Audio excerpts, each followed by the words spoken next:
Hey guys, this is Waqas Shima and you are watching Growth Mindset. My name is Mohammad Waqas Sheema and you are watching growth mindset. नाज़रीन, मेरा नाम है मोहम्मद वकास शीमा, आप देख रहे हैं ग्रोथ माइंडसेट। मेरा नाम है वकास शीमा। अगर आपने अभी तक मेरा YouTube channel, Facebook page like और सब्सक्राइब नहीं किया, इसको सब्सक्राइब करें। आप देख रहे हैं मेरे पीछे एक बतखों का फार्म है। This is my second video regarding NFTs. Not only me, so many social media influencers consistently producing and publishing so many videos on the information regarding NFT. I don't know why people are unable to understand this basic concept.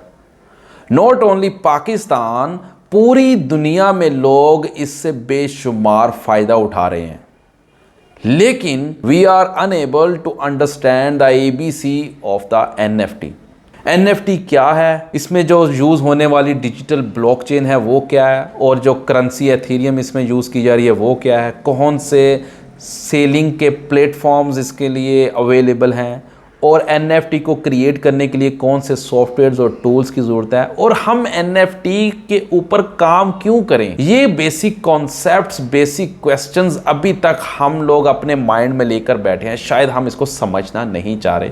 आज की इस video में मैं दोबारा इन questions को cover कर रहा हूँ। बिलीव मी, आप इनको समझ लें। अगर आप इसको नहीं समझना चाहते तो कम से कम आप अपने बच्चों को इस चीज़ के साथ अवेयरनेस दें, ताकि वो लोग इसको यूज़ करके फ़ायदा उठा लें। आप लोग तो अगर अपना माइंड नहीं चेंज करना चाहते तो अपने बच्चों का माइंड चेंज कर लें, उनको इस टेक्नोलॉजी के साथ आप फ्रेंडली होने दें।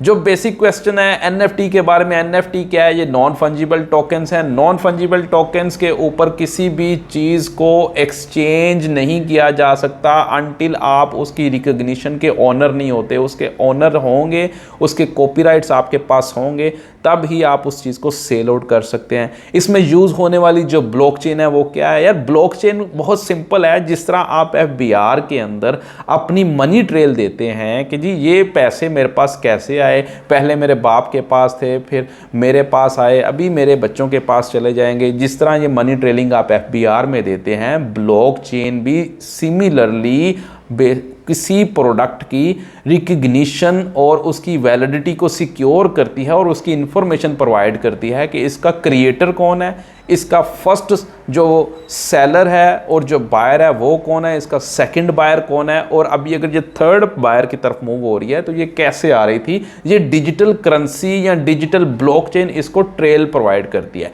NFTs को एक्सचेंज करने के लिए जो करेंसी यूज़ हो रही है वो एथेरियम है। अब एथेरियम क्या है यार? जैसे पाकिस्तान के अंदर आपने कोई भी प्रोडक्ट परचेज करनी है तो आप जो पेपर करेंसी है पाक रुपीज़ के अंदर, जिसके ऊपर कायदे आज़म की तस्वीर बनी होती है, आप उसको यूज़ करते हैं। एथेरियम भी एक इसी तरह करेंसी है, डिजिटल करेंसी।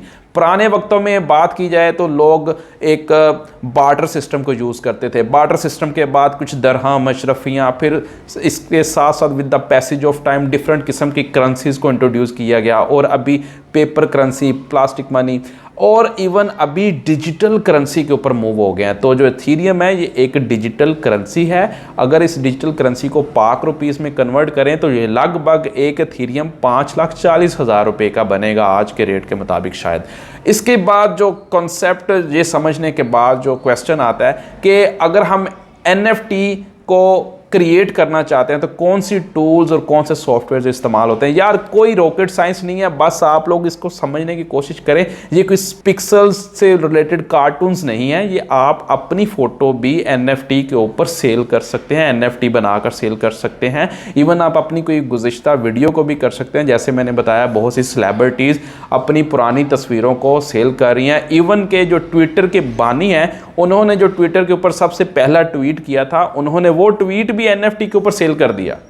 आप लोग इसको समझें कि ये कोई ख़ास किस्म के कार्टून नहीं है, कोई सॉफ्टवेयर की ज़रूरत नहीं है। आप वही जो एडोब फोटोशॉप और जो कैनवा या इससे रिलेटेड जितने भी फ़ोटो एडिटिंग, फ़ोटो मेकिंग के जो सॉफ्टवेयर्स आप ऑलरेडी यूज़ कर रहे हैं ग्राफिक डिज़ाइनिंग के लिए, उन्हीं सॉफ्टवेयर्स की बेसिस के ऊपर आप अपनी तस्वीरों को बनाकर NFTs के साथ एसोसिएट करके सेल आउट कर सकते हैं। उसके बाद जो क्वेश्चन अराइज होता है कि जी हम लोग NFT के अंदर क्यों इतना ज़्यादा इन्वॉल्व हो रहे हैं, लोग क्या इसको एक छोटी सी एक आम सी फ़ोटो फ़ोटो को NFT क्यों बना रहे हैं, क्या इस तरह, यार इसको समझने की कोशिश करें। सबसे पहले अगर मैं आपको मिसाल दूं, मैंने गुज़िश्ता वीडियो में भी मिसाल दी थी कि जो कुछ तस्वीरें होती हैं कि जो सम टाइम उसका ओरिजिनल जो उसका क्रिएटर होता है उसको उसका इतना ज़्यादा क्रेडिट नहीं मिलता, जबकि उसके जो कॉपियर्स होते हैं, उसकी जो कॉपी बनाते हैं, वो लोग उसका सारा क्रेडिट को अवेल करते हैं, उसका बेनिफिट ले जाते हैं। तो NFT बेसिकली एक रिकग्निशन देगी आपके क्रिएटर की प्रोडक्ट को, जो बताएगी कि ये ओरिजिनली जो प्रोडक्ट है इस बंदे ने क्रिएट किया है और इसको उसका क्रेडिट मिलेगा।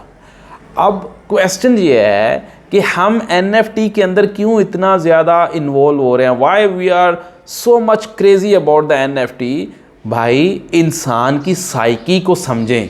आज से 10, 15, 20 साल पीछे चले जाएं तो क्या था, अगर आप किसी इंसान का भी, पुराने बंदे का किसी का भी रिज्यूमे या CV उठा के देखें तो आप देखेंगे उसके CV के अंदर एक हॉबी का कॉलम है। हॉबी के अंदर क्या लिखा हुआ है, आपका मशगला क्या है जी, कि मेरा मशगला है जी कि मैं जो नवादरात, जो कीमती नवादरात उनको इकट्ठा करता हूँ। कोई बताएगा जी मैं स्टैम्प्स को, जो पोस्टल स्टैम्प्स हैं वो इकट्ठी करता हूँ। कोई बताएगा जी मैं फ़ॉरेन करेंसी को अपने पास कलेक्ट करने की मेरी हॉबी है। आपका कोई बाप दादा या कोई भी बड़ा बाहर के मुल्क से आता है, आप सबसे पहले उसकी जेबें खोलते हैं, उसकी जेबों में से जो पैसे निकलते हैं, जो फ़ॉरेन करेंसी होती है, आप उसको लैमिनेट करके रख लेते हैं। ये क्या आप लोग कर रहे हैं? लोग क्या कर रहे हैं, इंसान की एक साइकी है कि वो एक डिफरेंट किस्म की दौड़ में पड़ा हुआ है। नवादरात को और कीमती चीज़ों को, यूनिक चीज़ों को अपने साथ एसोसिएट करता है। वो ख़ुद से अपनी जो बिलोंगिंगनेस है उससे, उस चीज़ों से उसको समझता है कि उसको एक सेल्फ इस्टीम मिल रहा है। सो आज के डिजिटल इरा में लोग अपने सेल्फ इस्टीम के लिए, यूनिक चीज़ों को अपने साथ एसोसिएट करने के लिए वो डिजिटल वर्ल्ड के अंदर मूव हो गए हैं। वो बार कोड्स कह लें, इसको QR कोड कह लें, या इसको NFT के टोकन IDs कह लें, वो उन आईडीज़ की बेसिस के ऊपर किसी भी चीज़ की ओनरशिप को क्लेम करता है और वो चीज़ को वो समझता है कि ये यूनिक है, ये सिर्फ मेरे पास है, किसी और के पास नहीं है। ये इंसान की साइकी है। इवन के अभी डिजिटल दौर के अंदर लोग जो वर्चुअल जो असिस्टेंट्स हैं, जो रियलिटी है, लोग इसके ऊपर मूव हो गए हैं। आपने देखा होगा कि आंखों के ऊपर एक ख़ास किस्म का वर्चुअल रियलिटी की एक ऐनक लगा ली जाती है, जो कि आपको एक 3D की वर्ल्ड में ले जाती है, जिसमें एक virtual land, virtual universe create किया गया है, जहाँ पर बहुत से अवतार्स डिफरेंट किस्म के नौयत के काम कर रहे हैं, डिफरेंट उनकी एक्टिविटीज़ हैं। लोग उन अवतार को परचेज़ करके उनकी ओनरशिप्स को क्लेम कर रहे हैं और वो कहते हैं कि जी मैं 3rd वर्ल्ड में या 2nd वर्ल्ड के अंदर मेरा ये करैक्टर है और मैंने वो परचेज़ किया हुआ है और वो चीज़ मुझसे बिलोंग करती है। लोग अपने आप को फिज़िकली यहाँ पर एग्जिस्ट करने के बावजूद वर्चुअल जो रियलिटी है वहाँ पर भी करैक्टर्स को क्रिएट कर रहे हैं और करैक्टर्स को परचेज़ कर रहे हैं, सेल कर रहे हैं और बस पैसों का एक्सचेंज कर रहे हैं। आप इन चीज़ों को जितनी जल्दी समझेंगे उतनी जल्दी आप फ़ायदा उठाएंगे।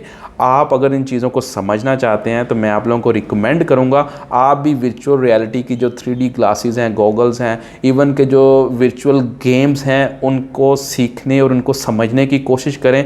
वर्चुअल गेम्स से आपको बहुत ज़्यादा इन्फॉर्मेशन मिल जाएगी और ये आपको मज़ीद हेल्प प्रोवाइड करेंगे, आपको स्ट्रेंथन करेंगे NFTs को समझने के लिए। So I would request you again and again, आप इसको समझें और इस इंफॉर्मेशन को ज़्यादा से ज़्यादा लोगों को आगे पहुंचाएं, ताकि पूरी दुनिया अगर फ़ायदा उठा रही है तो हम पाकिस्तानी इससे क्यों पीछे रहें।